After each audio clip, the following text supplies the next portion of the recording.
दरअसल खबर तो आपके पास है कि सुप्रीम कोर्ट में आज दो डेवलपमेंट हुई है। एक जी। हुकूमत की तरफ से सुप्रीम कोर्ट से मुतल्लिक डेवलपमेंट हुई है कि जो आइंदा के चीफ जस्टिस हैं, जो सीनियर तरीन जज हैं सुप्रीम कोर्ट के, जस्टिस काजी फायसा, जिनका नोटिफिकेशन बंदयाल साहब की रिटायरमेंट से कोई 15 या 20 दिन पहले जारी होना था या एक माह पहले जारी होना था, जो कि मामूल की एक कार्रवाई होती है कि जाने वाले चीफ जस्टिस की रिटायरमेंट से 15 या एक महीना पहले या 20 दिन पहले नए चीफ जस्टिस का नोटिफिकेशन जारी कर दिया जाता है। लेकिन अब की मर्तबा ये हुआ है कि जस्टिस काजी फायसा साहब को कोई 3 महीने पहले नामजद चीफ जस्टिस के हवाले से उनका नोटिफिकेशन जारी कर दिया गया। सदर साहब ने अप्रूवल दी और वजारत कानून ने इसका बाकायदा तौर पर नोटिफिकेशन जारी कर दिया। इसकी माजी में दो मिसालें मौजूद हैं। एक तो जब इफ्तिखार मोहम्मद चौधरी को चीफ जस्टिस बनाया गया था, तब भी जून में उन्होंने हल्फ उठाना था, लेकिन वो भी कोई 2-3 महीने पहले उनका भी नोटिफिकेशन इसी तरीके से जारी कर दिया गया था। इससे पहले सैयदुज़्ज़मान सिद्दीकी साहब का भी नोटिफिकेशन, हमारे जो उस्ताद हैं खालिद अजीम साहब, उनसे मैंने जानने की कोशिश की थी कि आप बताएं इफ्तिखार मोहम्मद चौधरी के अलावा किसकी प्रेसिडेंट है, तो उन्होंने कहा कि सैयदुज़्ज़मान सिद्दीकी साहब का नोटिफिकेशन भी इसी तरीके से कोई महीना, डेढ़ या 2 महीने पहले जो है वो जारी कर दिया था। एग्जैक्ट डेट हमारे पास नहीं है। तो एक तरह से ये डेवलपमेंट हुई है अपना रज़ा साहब। लेकिन ये डेवलपमेंट नाज़रीन कह जाता हूँ क्योंकि अपना व्लॉग भी करते थे, वहां पे नाज़रीन कह के सबको मुखातिब जी, जी, करते हैं। जी, तो ये बिल्कुल। एक्शन का रिएक्शन है जो दरखास्तें आई थी फौजी अदालतों के खिलाफ। ये हुकूमत का जो एक्शन है, जो काजी फैसल साहब को नोटिफिकेशन जारी किया गया, प्राइमा फेशियली ऐसा लगता है कि ये उस एक्शन का रिएक्शन आया है। 9 रुकनी बेंच बना है। तकरीबन 2 साल के बाद जस्टिस काजी फैसल साहब को किसी लार्जर बेंच का हिस्सा बनाया गया है और ये मौजूदा हमारे चीफ जस्टिस साहब की रिजीम में काजी फाइज़ साहब, उसके साथ साथ जैसे सरदार तारिक मसूद साहब जो हैं, वो पहली मर्तबा किसी बेंच का हिस्सा बने हैं। लेकिन यहाँ पे सवाल ये भी है कि क्या, जैसे अभी हम ऑफ द रिकॉर्ड गुफ्तगू कर रहे थे, प्रोग्राम शुरू होने से मैं आपके गुफ्तगू सुन रहा था कि क्या जस्टिस काजी फैसल साहब बैठेंगे? तो ये अभी क्वेश्चन मार्क है इसके ऊपर। मेरा अपना जो तजर्बा है, क्योंकि अगर आप रज़ा साहब ये देखें कि 13 अप्रैल से लेके, तारीख गलत हो सकती है या 13 अप्रैल है या 13 मई की डेट है, जब हुकूमत ने कानून पास किया supreme court practice and procedure bill के नाम से, जिस पर पहली समाअत गालिबन, जो मैं 2 तारीखों के हवाले से श्योर नहीं हूं कि 13 मई है या अप्रैल है, इन तारीखों में से किसी एक तारीख पे समाअत होती है और उस कानून को बनने से पहले यानी उसका जन्म होने से पहले उस पर अमल दरामद रोक दिया गया था। उस दिन से लेके आज तक जस्टिस काजी फैसल चैम्बर वर्क कर रहे हैं, किसी केस में नहीं बैठे, किसी बेंच में नहीं बैठे, तो उनके पास तो जवाब मौजूद है। अगर ये एक्शन का रिएक्शन बंदियाल साहब ने दिया है कि उनसे पूछे बगैर इस बेंच में उन्हें शामिल कर लिया गया है, तो सरदार तारिक मसूद साहब भी छुट्टी में हैं। आज सुबह मेरी उनके ऑफिस के एक बड़े अहम शख्स के साथ मुलाकात हुई। मैंने पूछा क्योंकि कल लतीफ खोसा साहब मुलाकात करने के लिए गए थे, एतजाज हसन साहब मुलाकात करने के लिए गए थे, तो उसमें जिक्र हुआ कि सरदार तारिक मसूद साहब नहीं है मौजूद। और उसमें जो ये दोनों वकला गए थे, ये इस्तदा ये कर रहे थे कि फुल कोर्ट बनाया जाए। तो उस पे चीफ साहब ने कहा कि सरदार तारिक साहब अवेलेबल नहीं है, जस्टिस मोहम्मद अली मदर साहब अवेलेबल नहीं है, जस्टिस हसन नजर साहब जो हैं वो अपना हज पे चले गए हैं, जस्टिस अतर मिनल्ला साहब छुट्टियों पे बैरून मुल्क जा रहे हैं। तो फुल कोर्ट तो बन नहीं सकता, क्योंकि खोसा साहब और एतजाज हसन साहब बार बार यही दरखास्त कर रहे थे कि इसमें फुल कोर्ट बनाए, कलेक्टिव विजडम आए और एक मर्तबा वंस फॉर ऑल आप ये एक प्रिंसिपल ले डाउन कर दें कि सिविलियन के जो केसेस हैं वो फौजी अदालतों में आर्मी एक्ट के तहत चल सकते हैं, नहीं चल सकते। अच्छा, इसमें अपना रजा साहब एक और बात भी होगी, जो सवाल उठेगा और ये सवाल हर जगह पे होगा, मीडिया पे भी होगा, सोशल मीडिया पे भी होगा, कि अगर मुकदमा लगने से पहले एतजाज एहसन साहब और लतीफ खोसा साहब जाके मुलाकात करते हैं चीफ जस्टिस के साथ और उनका आपस में रिश्ता उस्ताद शागिर्द का भी है, तो क्या उनको बेंच में बैठना चाहिए, नहीं बैठना चाहिए, ये सवाल उठेगा।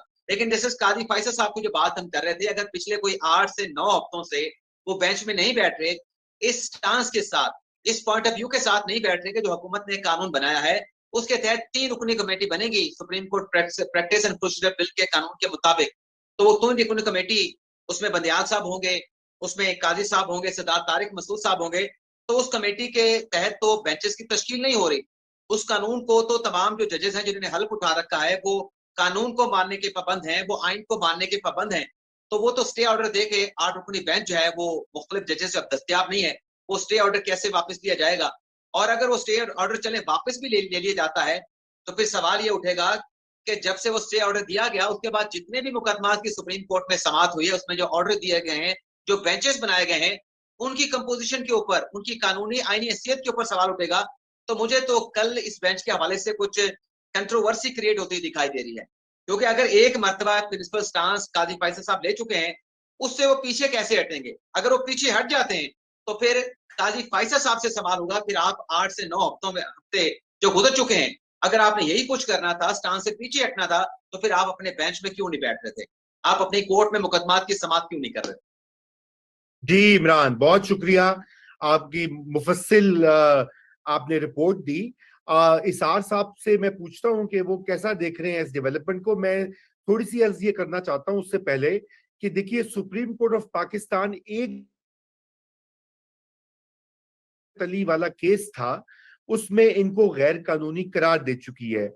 लेकिन दूसरी जजमेंट जो थी, जब ये आईनी अमेंडमेंट के तहत ये बनी थी स्पेशल कोर्ट्स, तो 11/6 के फैसले से उन्होंने मिलिट्री कोर्ट्स को, जो मिलिटेंट्स के लिए, दहशतगर्दों के लिए बनाई गई थी, वहां पे उसको अपहोल्ड किया था। अब बात ये कि ये दो नजीरें मौजूद हैं पहले, और देखना ये बाकी है कि सुप्रीम कोर्ट ऑफ पाकिस्तान किधर को जाती है। जी राणा साहब, मैं आपका लूंगा इस पे व्यू, आप जरा अनम्यूट कर दीजिए अपने आप को, और फिर मैं सोलंकी साहब और इजाज साहब से बल्कि बात करूंगा। जी राणा साहब। जी, इमरान ने इतनी तफसील से इस सारी सूरत हाल पर रोशनी डाली है, और जो इसके आईनी और कानूनी पहलू हैं वो उन्होंने बिल्कुल क्लियर करके सामने रखे हैं। लेकिन मैं ये समझता हूँ कि कल आज बंदियाल साहब जरा स्मार्ट खेले हैं, और इतना स्मार्ट खेले जैसे एक आदमी तो जा रहे थे, दो तो सामने से आगे डाकू, तो उन्होंने कहा पैसे निकालो जो हैं, तो उस एक आदमी ने अपनी जेब से पैसे निकाल के साथ वाले को पकड़ाते हुए कहा कि ये जो तुझसे मैंने उधार लिया था ना, ये तू रख लो वापस।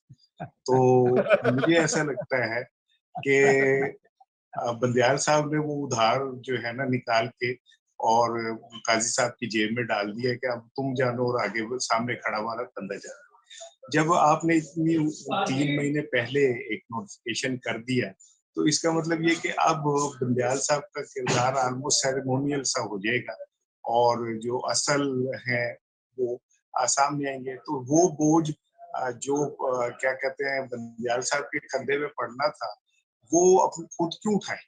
उन्होंने वो उठा के टोकरा जो है वो रख दिया है आने वाले चीफ जस्टिस के सर पे। क्योंकि मैं तो खुद काफी दिनों से कह रहा हूँ कि बंदियाल साहब के तो अपना जो सॉफ्टवेयर है वो अपडेट हो चुका है, और वो एक अरसे से एक अच्छे बच्चे की तरह सारे कानून को लेके चल रहे हैं। उन्होंने कहीं गड़बड़ नहीं की, यहाँ तक कि अब तो वो इतने मोहतात हैं कि कोई ऐसा बयान भी नहीं देते जो सुर्खी बन जाए अखबार की।